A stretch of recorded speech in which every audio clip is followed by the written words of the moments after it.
गगन GS study point पर आप सभी का स्वागत है। एसएससी जीडी 2025 के लिए जीके जीएस में आज हम लोग पढ़ेंगे भारत के कुछ प्रमुख मेले और महोत्सवों के बारे में, जहां से दोस्तों एक क्वेश्चन हर शिफ्ट में पूछा जा रहा है। तो जिन दोस्तों का एग्जाम अभी नहीं हुआ है, आप सभी लोग इस क्लास को ध्यान से देखिएगा और पसंद आए तो गगन जीएस स्टडी पॉइंट चैनल को लाइक शेयर सब्सक्राइब जरूर करिएगा दोस्तों। तो आइए शुरू करते हैं आज की क्लास। आज की क्लास का पहला पॉइंट या क्वेश्चन आप लोग ध्यान में रखिएगा, कौन सा त्योहार तमिल नववर्ष के रूप में मनाया जाता है। तो तमिल नववर्ष के रूप में मनाया जाने वाला त्योहार है दोस्तों पुथांडु। ये चीज आप लोग ध्यान में रखिएगा। इसके बाद अगला पॉइंट आप लोग ध्यान में रखिएगा, तेलुगु नववर्ष के रूप में मनाए जाने वाला त्योहार कौन सा है। तो तेलुगु नववर्ष के रूप में मनाया जाता है दोस्तों उगादि, जिसे गुड़ी पड़वा भी कहते हैं। और ये त्योहार दोस्तों मुख्य रूप से मनाया जाता है कर्नाटक, तेलंगाना और आंध्र प्रदेश राज्यों में। फिर इसके बाद अगला पॉइंट आप लोग ध्यान में रखिएगा, कौन सा त्योहार असमिया नववर्ष के रूप में मनाया जाता है। तो असमिया नववर्ष के रूप में मनाया जाने वाला त्योहार है दोस्तों बोहाग बिहू, या इसी को कहा जाता है रंगोली बिहू। तो इस पॉइंट को आप लोग ध्यान में रखिएगा। फिर इसके बाद आगे आप लोग ध्यान में रखिएगा, विशु महोत्सव केरल के लोगों का नववर्ष के शुरुआत का प्रतीक है। इस बात को आप लोग ध्यान में रखिएगा कि जो विशु महोत्सव होता है वो केरल के लोगों का नववर्ष के शुरुआत का प्रतीक है। फिर इसके बाद अगला पॉइंट आप लोग ध्यान में रखिएगा दोस्तों, बंगाली नववर्ष के रूप में कौन सा त्योहार मनाया जाता है। तो बंगाली नववर्ष के रूप में मनाया जाता है पोइला बैसाख। तो पोइला बैसाख ये मनाया जाता है बंगाली नववर्ष के रूप में। फिर इसके बाद अगला पॉइंट आप लोग ध्यान में रखिएगा, डोल यात्रा उत्सव कहाँ मनाया जाता है। तो डोल यात्रा उत्सव ये भी मनाया जाता है दोस्तों पश्चिम बंगाल या वेस्ट बंगाल में। फिर इसके बाद अगला पॉइंट आप लोग ध्यान में रखिएगा, नुआखाई जो कि दोस्तों एक फसल उत्सव है, ये कहां पर मनाया जाता है। तो नुआखाई जो कि एक फसल उत्सव है, ये मनाया जाता है उड़ीसा राज्य में।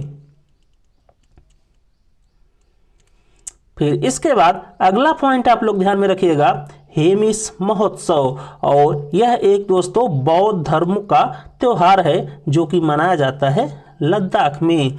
तो हेमिस महोत्सव जो कि बौद्ध धर्म का एक पवित्र त्योहार है और ये मनाया जाता है लद्दाख राज्य में। फिर लद्दाख राज्य से आप लोग ध्यान में रखिएगा कि यहाँ पर मनाया जाता है नरोपा महोत्सव। तो हेमिस महोत्सव और नरोपा महोत्सव ये त्योहार है लद्दाख राज्य के। फिर इसके बाद अगला पॉइंट आप लोग ध्यान में रखिएगा, लोसर महोत्सव, और ये लोसर महोत्सव दोस्तों तिब्बती नववर्ष के रूप में मनाया जाता है। तो लोसर महोत्सव ये तिब्बती नववर्ष के रूप में मनाया जाता है, इसे आपको ध्यान में रखना है।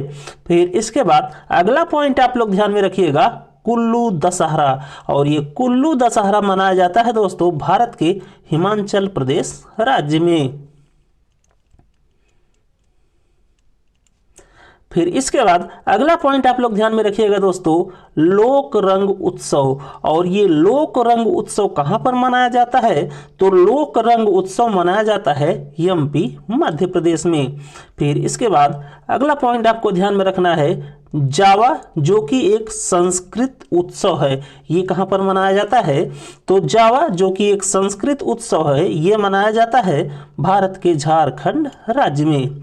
फिर इसके बाद अगला पॉइंट आप लोग ध्यान में रखिएगा दोस्तों, फतोरपा जत्रा उत्सव कहां पर मनाया जाता है।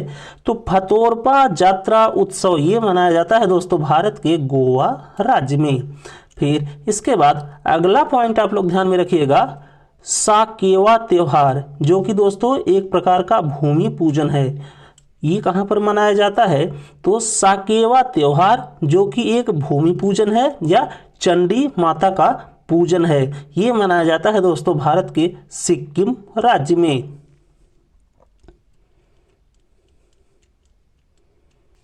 इसके बाद दोस्तों आप लोग इस लिस्ट के द्वारा भारत में मनाए जाने वाले कुछ प्रमुख उत्सव या महोत्सव और वे किस स्थान पर मनाए जाते हैं उसको ध्यान में रखिएगा। तो इसमें सबसे पहले आप लोग ध्यान में रखिएगा पोंगल महोत्सव और थाई पुसम महोत्सव, ये दोनों दोस्तों मनाए जाते हैं भारत के तमिलनाडु राज्य में। फिर इसके बाद आगे आप लोग ध्यान में रखिएगा ओणम महोत्सव, विशु महोत्सव और त्रिशूर पूरम महोत्सव, ये कहाँ पर मनाए जाते हैं? तो ओणम महोत्सव, विशु महोत्सव और त्रिशूर पूरम महोत्सव ये मनाए जाते हैं दोस्तों भारत के केरल राज्य में। फिर इसके बाद आप लोग ध्यान में रखिएगा लोहड़ी महोत्सव एवं गुड़ी पड़वा महोत्सव, ये दोनों दोस्तों महोत्सव मनाए जाते हैं भारत के महाराष्ट्र राज्य में।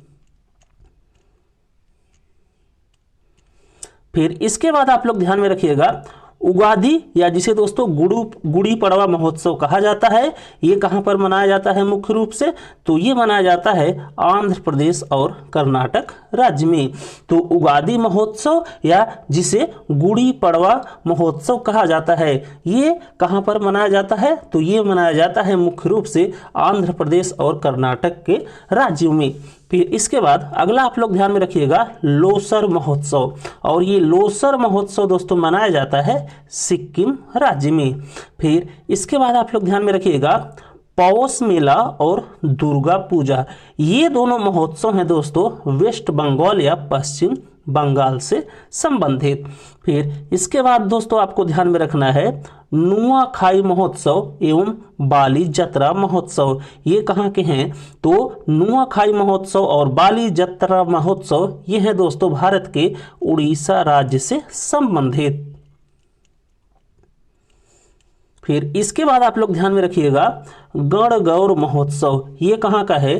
तो गणगौर महोत्सव ये है दोस्तों भारत के राजस्थान राज्य से संबंधित। और फिर इसके बाद आपको ध्यान में रखना है बथुकम्मा महोत्सव, ये कहाँ का है? तो बथुकम्मा महोत्सव ये मनाया जाता है दोस्तों भारत के तेलंगाना राज्य में। और इसके बाद आप लोग ध्यान में रखिएगा सनबर्न महोत्सव, ये कहाँ का है? तो सनबर्न महोत्सव ये मनाया जाता है दोस्तों भारत के गोवा राज्य में। फिर इसके बाद आप लोग ध्यान में रखिएगा दोस्तों अंबुबाची का मेला एवं उरुका त्योहार, ये कहाँ पर मनाया जाता है? तो अंबुबाची का मेला एवं उरुका त्योहार ये मनाया जाता है भारत के असम राज्य में। फिर इसके बाद आगे आप लोग ध्यान में रखिएगा तोगरिया महोत्सव एवं सोलुंग त्योहार, ये कहाँ पर मनाया जाता है? तो तोगरिया महोत्सव एवं सोलुंग त्योहार ये मनाया जाता है भारत के अरुणाचल प्रदेश राज्य में। फिर इसके बाद आगे आगे आप लोग ध्यान में रखिएगा बैसाखी महोत्सव, ये कहाँ पर मनाया जाता है? तो बैसाखी महोत्सव मनाया जाता है दोस्तों भारत के पंजाब राज्य में। फिर इसके बाद आगे आप लोग ध्यान में रखिएगा कंबला महोत्सव, और ये कंबला महोत्सव कहाँ पर मनाया जाता है? तो ये मनाया जाता है दोस्तों भारत के कर्नाटक राज्य में। फिर इसके बाद आगे दोस्तों आप लोग ध्यान में रखिएगा खर्ची पूजा, केर पूजा, बीजू महोत्सव एवं गरिया पूजा, ये सभी त्योहार मनाए जाते हैं दोस्तों भारत के त्रिपुरा राज्य में। फिर इसके बाद आप लोग ध्यान में रखिएगा याओसोंग त्योहार एवं पोरक त्योहार या महोत्सव ये कहाँ पर मनाए जाते हैं? तो याओसोंग एवं पोरक त्योहार ये मनाया जाता है भारत के मणिपुर राज्य में।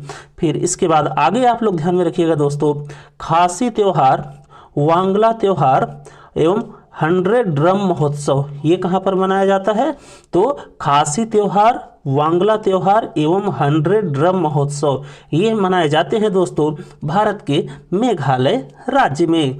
फिर इसके बाद दोस्तों आप लोग ध्यान में रखिएगा सरहुल महोत्सव, जो कि मनाया जाता है दोस्तों वसंत ऋतु में। और ये कहाँ का त्यौहार है? तो सरहुल महोत्सव जो कि वसंत में मनाया जाता है, ये त्यौहार है दोस्तों भारत के झारखंड राज्य का। फिर इसके बाद आप लोगों को ध्यान में रखना है दोस्तों हॉर्नबिल महोत्सव, जो कि दोस्तों कुल मिलाकर 10 दिन तक चलता है और ये हॉर्नबिल महोत्सव मनाया जाता है भारत के नागालैंड राज्य में। फिर आगे आपको ध्यान में रखना है चाप चारकूट महोत्सव, ये कहाँ पर मनाया जाता है, तो ये मनाया जाता है दोस्तों भारत के मिजोरम राज्य में। फिर इसके बाद आप लोग लास्ट में ध्यान में रखिएगा थाई पुसम महोत्सव, जो कि मनाया जाता है भारत के तमिलनाडु राज्य में।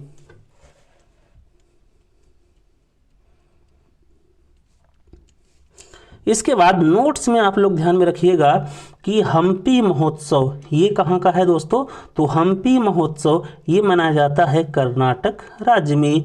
फिर आगे अगला पॉइंट आप लोग ध्यान में रखिएगा खजुराहो नृत्य महोत्सव, ये मनाया जाता है दोस्तों मध्य प्रदेश राज्य में। फिर इसके बाद आप लोग ध्यान में रखिएगा तीज उत्सव, ये कहाँ पर मनाया जाता है, तो तीज उत्सव मनाया जाता है दोस्तों राजस्थान राज्य में। फिर इसके बाद आगे आप लोग ध्यान में रखिएगा तोसाली राष्ट्रीय शिल्प मेला, पुरी बीच महोत्सव एवं कोणार्क महोत्सव, ये सभी त्योहार एवं मेले ये हैं दोस्तों कहाँ के, तो ये हैं उड़ीसा राज्य के। फिर इसके बाद आगे आप लोग ध्यान में रखिएगा काला घोड़ा उत्सव, ये कहाँ का उत्सव है, तो काला घोड़ा उत्सव है दोस्तों भारत के महाराष्ट्र राज्य से संबंधित। फिर इसके बाद अगला पॉइंट आप लोग ध्यान में रखिएगा रण उत्सव, ये कहाँ का है दोस्तों, तो ये है भारत के गुजरात राज्य से संबंधित। फिर इसके बाद आगे आप लोग ध्यान में रखिएगा पुष्कर का ऊंट मेला, ये कहाँ पर लगता है, तो ये लगता है दोस्तों राजस्थान राज्य में। फिर इसके बाद अगला पॉइंट आप लोग ध्यान में रखिएगा गोकुल अष्टमी, ये कब मनाई जाती है, तो गोकुल अष्टमी मनाई जाती है दोस्तों भाद्रपद में। इसके बाद आगे आप लोग ध्यान में रखिएगा मैं माता महोत्सव, और ये मैं माता महोत्सव मनाया जाता है दोस्तों भारत के त्रिपुरा राज्य में। फिर इसके बाद अगला पॉइंट आप लोग ध्यान में रखिएगा बस्तर महोत्सव, और ये मनाया जाता है दोस्तों भारत के छत्तीसगढ़ राज्य में, और ये बस्तर महोत्सव चलता है दोस्तों कुल मिलाकर 75 दिनों तक, इस बात को आपको ध्यान में रखना है। फिर इसके बाद अगला पॉइंट आप लोग ध्यान में रखिएगा जो कि है ओणम महोत्सव, और ये मनाया जाता है दोस्तों भारत के केरल राज्य में, और ये ओणम महोत्सव भगवान विष्णु के 52 अवतार को दोस्तों समर्पित है। फिर इसके बाद अगला पॉइंट आप लोग ध्यान में रखिएगा मकर विलक्कू त्योहार, और ये दोस्तों भगवान अयप्पा से संबंधित है, जो कि मनाया जाता है केरल राज्य में मकर संक्रांति को। फिर इसके बाद आगे आप लोग ध्यान में रखिएगा महामघम महोत्सव, ये दोस्तों 12 वर्षों में एक बार मनाया जाता है, और ये महामघम महोत्सव मनाया जाता है भारत के तमिलनाडु राज्य में। फिर इसके बाद आगे आप लोग ध्यान में रखिएगा सूरज कुंड हस्तशिल्प मेला, ये कहाँ पर लगता है, तो सूरज कुंड हस्तशिल्प मेला ये लगता है हरियाणा राज्य में। फिर इसके बाद आप लोग ध्यान में रखिएगा सोनपुर का पशु मेला, और ये सोनपुर का पशु मेला लगता है दोस्तों बिहार राज्य में। इसके बाद थोड़ा सा कुंभ के बारे में आप लोग ध्यान में रखिएगा कि कुंभ मेला पूरे भारत में दोस्तों 4 स्थानों पर लगता है, जिसमें जो सबसे बड़ा कुंभ मेला का आयोजन होता है वो होता है दोस्तों भारत के उत्तर प्रदेश राज्य के प्रयागराज जिले में, और ये लगता है दोस्तों गंगा नदी के किनारे। फिर इसके बाद दूसरा कुंभ आप लोग ध्यान में रखिएगा कि वो कहाँ पर लगता है, तो वो लगता है दोस्तों हरिद्वार में, ये भी लगता है गंगा नदी के किनारे।